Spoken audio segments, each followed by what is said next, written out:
Менің есімім Жайна, 33 жастамын, 2 баланың анасымын. Күйеуім Ербол екеуміз 11 жыл бірге тұрып келеміз. Ол жақсы адам, адал, отбасына қамқор.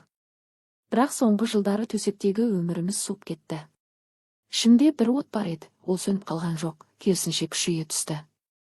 Қайынінім Нұрлан, Ерболдың кіші інісі, 29-да. Бойы ұзын, денелі, күлімсірегенде көздері тартылады. Әзілқой, ашық. Әр келген сайын маған ұзағырақ қарайтын сияқты еді. 2024 жылдың шілдесі, ыстықтан шыдай алмайсың. Ербол жұмыста, балалар нағашы әжесіне жазғы демалысқа кеткен. Мен душ қабылдап шықтым, денем дымқыл. Үстімде тек сүлгі ғана. Үйде жалғызбын. Есік қағылды. Нұрлан тұр есік алдында, қолында үлкен қорап. Жеңге, Ербол аға үйде ме? Ол маған өткен аптада компьютердің қосалқы бөлшектерін видеокарта мен қатқыл дискті әкеліп беріңдер деп айтқан еді.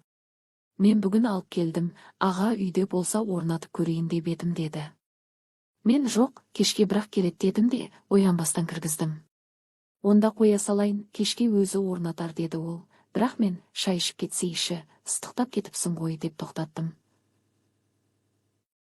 Шай құйып отырып, одан көз алмай күлімсіреп отырдым. Нұрлан диванда отыр, қорапты үстелге қойған. Мен сүлгіні мықтап ұстап отырмын, бірақ терлеп денем ыстық. Ішімде бір нәрсе қозғалып жатыр. Тұрдым да, қорапты асүйге қояйын ба деп оның алдынан әдейі өттім. Үстімдегі сүлгіні сәл босатып қойдым. Содан еңкейіп қорапты ала бергенде сүлгім жерге сырғып түсіп кетті. Аппақ денем оның алдында жарқ ете қалды. Тыр жалаңаш тұрмын. Кеудем жұмыртқадай дөп-дөңгелек болып дірілдеп тұр. Мен ұялған жоқпын, керісінше ішімдегі отлап етті. Нұрлан не үшін келгенін ұмытып, аузы ашылып, жұтынып қоя берді. Көзін маған тігіп алмай қарап тұрды. Жеңге деп сыбырлады, дауысы қалтырап. Ол шыдамады, білем. Келші маған деді қырылдаған дауыспен. Маған да сол керек болып тұрған еді. Жүрегім соғып, денем дірілдеп барады. Бірден оған жақындадым.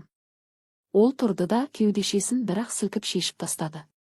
Мен арқасынан құшақтап, еріне сүлікші алдым. Өзіме риза болып тұрмын. Осы күнді қаншама күткенімді білсеңіз ғой, сөзбен жеткізе алмаспын, жан терім шығып көзім ашылды ғой.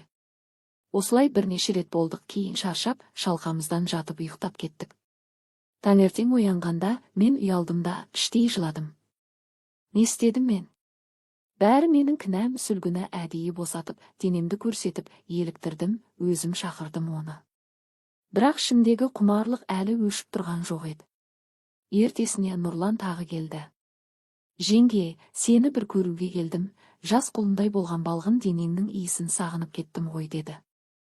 Менің сол сөздерден есім шығып кетті. Мен барып әдейі қысқа көйлек киіп алып алдында аяғымды айқастырып отырып алдым. Ол жақындап, жеңге, бүгін кешегіден де ерекше сұлуланып кетіпсіз ғой деді. Мен қызара түстім. Бірақ қарсылық жасамадым. Сол күні ол мені тағы да диванда ұнатты. Содан кейін талай жасырын кездесіп жүрдік. Кешке Ерболға күлімдеп қараймын, бірақ ойым Нұрланда, балаларды құшақтағанда көзге жас келеді. Менікі дұрыс емес екендігін сезіп жүрмін. Отбасымды бұзып жатырмын. Бәрі менің кінәм. Ербол күдіктене бастады. Нұрлан неге жиі келеді? Мен сен айтқан компьютердің бөлшектерін орнатып, кейін бір бағдарлама орнатып берді. Енді әдеттегі мәселелер шықса шақырамын дедім. Бір түнде Ербол сапарда, Нұрлан қонды. Түні бойы допша домалатты. Біз паркте, машинада да кездестік. Ол мені толтырғанда бақытты сезінемін. Бірақ қорқыныш та күшейді. Тоқтатайық дедім бірде.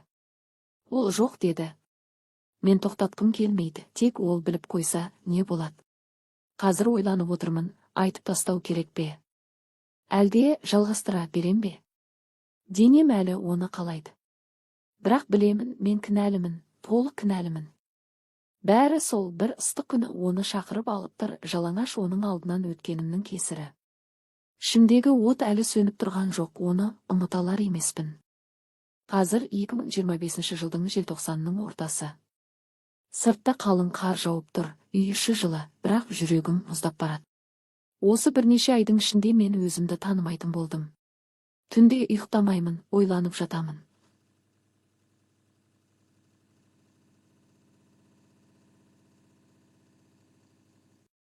Күйеуімді таңдаймын ба, әлде қайнымды таңдаймын ба, білмеймін. Ербол менің өмірімнің 11 жылы, балаларымның әкесі, үйімнің тірегі. Ол ешқашан опасыздық жасамады, әрқашан адал болды. Бірақ төсектегі суықтық, күнделікті шаршаңқылық бәрі мені іштей жеп бітірді. Ал Нұрлан, ол мені әйел етті. Оның қол тигенде денем тіріледі, көзқарасымен жанымды жылтып жібереді. Ол маған сені мәңгі сүйіп өтемін. Сенсіз өмір сүре алмаймын дейді. Сенемін бе? Сенгім келеді. Бірақ кейде ойлаймын, ол мені жай ғана пайдаланып жүрме. Қолжетімді, тәуекелді ләззат ретінде ғана көреме. Балаларымды ойласам, жүрегім ауырып кет. Екеуі де кішкентай әкесі мен анасын бірге көріп өсуде. Егер бәрі ашылса, оларға не деймін? Анам опасыз болдыр деп туыстарым айтама. Ата-анама қалай қараймын? Әлде осылай жасырын кездесіп жүре береміз бе? Аптасына 1-2 рет, Ербол іс сапарда немесе жұмыста болғанда. Бұл уақытша қарым-қатынас сияқты. Мен ондайды қаламаймын. Мен шынайы нәрсе қалаймын. Бір күні шындық ашылса, не болады екен?